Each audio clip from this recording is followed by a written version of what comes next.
Hello my dear students, आप लोग कल मेरे चैनल को एक ही दिन के अंदर बहुत सारा सब्सक्राइब किए और आज हम लोग 12 का लेक्चर स्टार्ट करेंगे।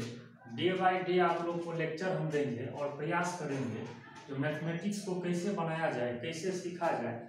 तो पुनः मैं एक बार अपने चैनल का नाम लिख देता हूँ।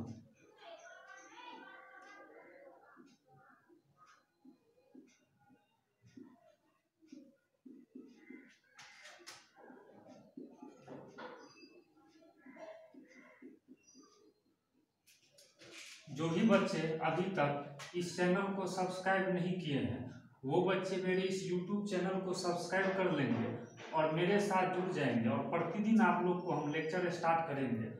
तो इसलिए जो भी बच्चे आज तक अभी तक सब्सक्राइब नहीं किए हैं वो बच्चे जल्द से जल्द सब्सक्राइब कर लेंगे और दूसरे बच्चे भी जो मैथमेटिक्स को सीखना चाहते हैं उनको भी आप लोग सलाह दे सकते हैं। चलिए अब हम लोग आज लेक्चर स्टार्ट करेंगे। चलिए आज हम लोग जो है 12 का पहला लेक्चर हम लोग स्टार्ट करने जा रहे हैं। हम लोग को अलजेब्रा में 2 चैप्टर पढ़ना है, मैट्रिक्स और डिटरमिनेंट। इससे जो है हम लोग को बिहार बोर्ड या CBSE बोर्ड में 13 मार्क का जो है क्वेश्चन आता है और JEE मेंस में भी एक क्वेश्चन यहाँ से श्योर आता है। तो सबसे पहले हम लोग स्टार्ट करेंगे मैट्रिक्स। देखिए मैट्रिक्स क्या होता है, अलजेब्रा का पार्ट है मैट्रिक्स। इसको पहले हम लोग डिफाइन करेंगे मैट्रिक्स है क्या। तो देखिए इसके बारे में लिखे हैं, it is a rectangular arrangement. देखिए मैट्रिक्स जो होता है एक रेक्टेंगुलर अरेंजमेंट होता है, एक सजावट होता है। देखिए रेक्टेंगल से रेक्टेंगुलर बना है, आयताकार सजावट है, अरेंजमेंट सजाते हैं उसी को अरेंजमेंट बोलते हैं। और स्ट्रक्चर मतलब कोई बनावट हुआ, ऑफ नंबर्स मतलब नंबर को जो हम लोग अरेंज करेंगे या स्ट्रक्चर उसको बनाएंगे उसी को हम लोग मैट्रिक्स बोलते हैं। तो आपसे कोई भी पूछे मैट्रिक्स क्या है तो आप सिंपल वर्ड में बता सकते हैं, यह जो है एक अरेंजमेंट है, एक सजावट है। अब आइए आगे लिखते हैं, a matrix of order m × n। अगर इस ऑर्डर का हमको मैट्रिक्स बनाना है, लिखना है, तो देखो इसको हम लोग कैसे लिखेंगे। तो ए बराबर, ए नाम दिए हैं, इसके बदले में आप अदर भी लेटर ले सकते हैं। तो एक आप लोग ब्रैकेट ले लिए, यही स्ट्रक्चर है, सजाने का ये तरीका है। यहाँ लिखेंगे A11, A12, A13 dot dot A1n। इसका मीनिंग समझिए, इसको रखना नहीं। देखिए ऐसे जो लाइन बन रहा है, ऐसे करके जो ये लाइन है, इस लाइन को हम लोग रो बोलेंगे, रो। देखिए ये जो हॉरिजॉन्टल लाइन है, इस लाइन को हम लोग रो बोलेंगे। ठीक इसी तरह से ये नीचे वाला भी जो लाइन है ये भी आपका रो आ जाएगा। इसी तरह से ये थर्ड रो आ जाएगा,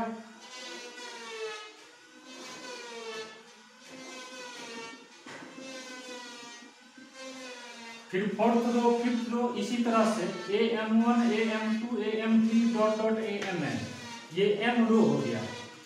और देखिए ये जो वर्टिकल लाइन है ये आपका कॉलम हो जाएगा। जितना भी ये वर्टिकल लाइन है इसको हम लोग कॉलम बोलेंगे, कॉलम। फिर से देखिए आगे हम लोग पॉइंट को लिखेंगे भी, इस हॉरिजॉन्टल लाइंस को हम लोग रो बोलेंगे। ये फर्स्ट रो ऊपर से आप गिन सकते हैं, ये पहला रो है, ये दूसरा रो है, ये तीसरा रो है, फिर चौथा पांचवा हम m रो मानेंगे, M1 ये m रो है, फिर ये फर्स्ट कॉलम है, ये सेकंड कॉलम है, ये थर्ड कॉलम है और ये n कॉलम है। तो हॉरिजॉन्टल लाइंस को हम लोग रो बोलेंगे और वर्टिकल लाइंस को हम लोग कॉलम बोलेंगे। अब इसमें देखिए ये जो स्ट्रक्चर है इसमें इसका मीनिंग समझिए। A11 यहाँ क्यों लिखा गया है, तो पहले देखिए हॉरिजॉन्टल लाइन ऐसे है, मीन्स ये पहला रो में है, और ऐसे वर्टिकल लाइंस मीन्स कॉलम। तो ये जो एलिमेंट है ये पहला रो में भी है और पहला कॉलम में भी है, इसलिए इसको A11 लिखे हैं। यहाँ A12 हम लोग लिखे हैं, इसका मीनिंग हुआ ये फर्स्ट रो में है और सेकंड कॉलम में है। A13 का मतलब है ये फर्स्ट रो में है और थर्ड कॉलम में है। डॉट डॉट A1n, इसका मतलब है ये फर्स्ट रो में है और nth column, first column, second column, third column, nth column.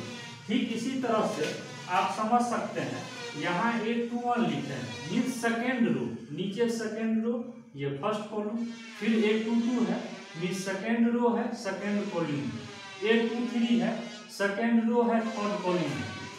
आपको याद रखना है, इस टाइप का जो स्ट्रक्चर होगा, रेक्टेंगुलर अरेंजमेंट होगा, ये आयत के तरह देखने में लग रहा है, रेक्टेंगल के तरह, इसलिए इसको हम लोग रेक्टेंगुलर अरेंजमेंट बोलेंगे। तो ये मैट्रिक्स का स्ट्रक्चर हो गया, और ये बगल में इसका ऑर्डर लिखना है, ये रो का संख्या है और ये कॉलम का संख्या है, तो इसको आप लोग नोट कर लेंगे।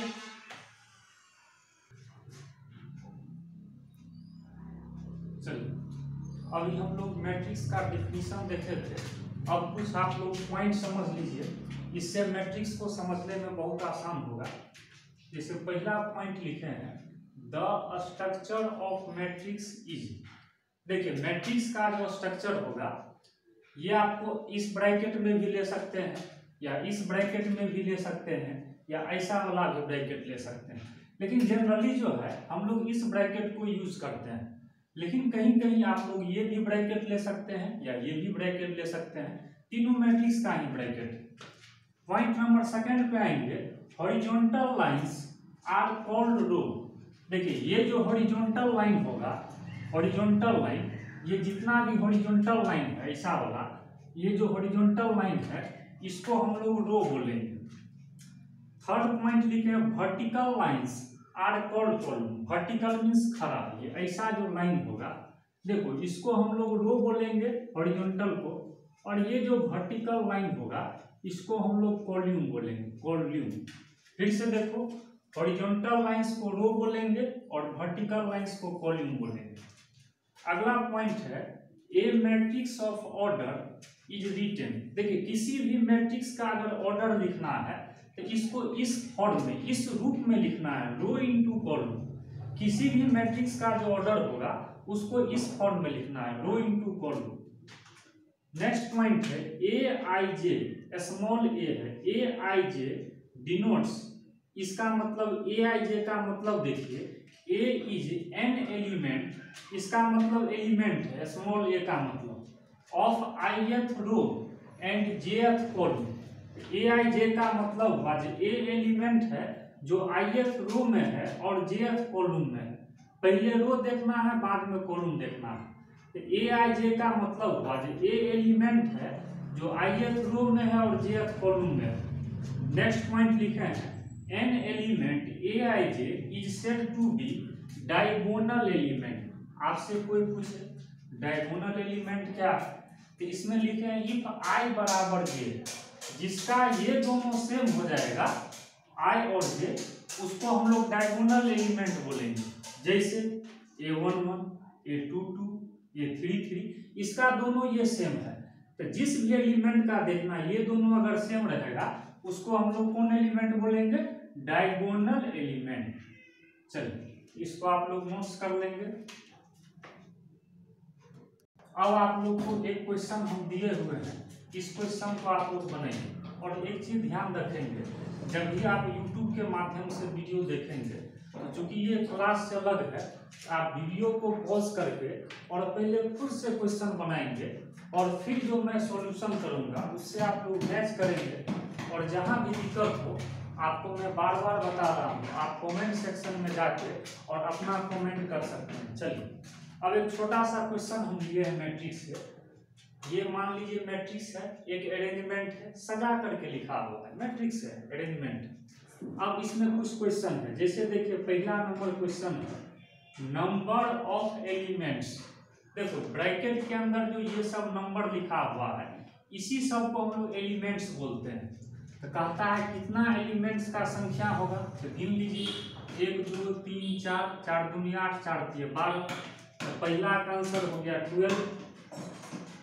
चलिए, सेकंड में आइए, नंबर ऑफ रो। अभी हम लोग देखे थे हॉरिजॉन्टल लाइंस। देखो, ये जो हॉरिजॉन्टल लाइंस होगा इसको हम लोग क्या बोलेंगे, रो। तो अब यहाँ से देखो, जैसे एक रो ये हो गया, दूसरा रो ये हो गया और तीसरा रो ये हो गया। तो इसमें 3 लाइन बन रहा है, 3 हॉरिजॉन्टल लाइन बन रहा है, तो रो का संख्या 3 हो गया। चलिए थर्ड में है नंबर ऑफ कॉलम। अभी हम लोग पढ़े थे ये जो वर्टिकल लाइन होगा ये, इसको हम लोग बोलेंगे कॉलम। तो अब यहाँ से देखिए ये फर्स्ट कॉलम, ये सेकेंड कॉलम, ये थर्ड कॉलम, ये फोर्थ कॉलम। तो कॉलम का संख्या हो गया 4। चलिए फोर्थ पॉइंट है ऑर्डर। किसी भी मैट्रिक्स का ऑर्डर कैसे लिखेंगे? अभी आप लोग पढ़े रो इंटू कॉलम, तो रो का संख्या देखिए 1 2 3 और कॉलम का संख्या 4, तो ऑर्डर हो जाएगा 3/4। पांचवा पॉइंट है देखिए, जैसे A11 लिखना है तो A11 का मतलब अभी हम लोग देखे थे जब पहला रो में लेना है और पहला कॉलम में लेना है। तो जैसे ये फर्स्ट रो हो गया और साथ साथ ये फर्स्ट कॉलम हो गया, तो A11 का वैल्यू -7, A24। पहले इसका मीनिंग समझिए। A मीन्स क्या है? एलिमेंट है, और 24 मीन्स सेकेंड रो में और फोर्थ कॉलम में। तो सेकेंड रो ये हो गया, first column, second column, third column, fourth column. तो ये सेकेंड रो में भी है और फोर्थ कॉलम में भी। चलिए A31, तो थर्ड रो में और फर्स्ट कॉलम में, तो 5 हो जाएगा। A33 मीन्स थर्ड रो में थर्ड कॉलम में, थर्ड रो में थर्ड कॉलम में। चलिए तो जो भी बच्चे बनाए हैं अपना आंसर मिला लेंगे।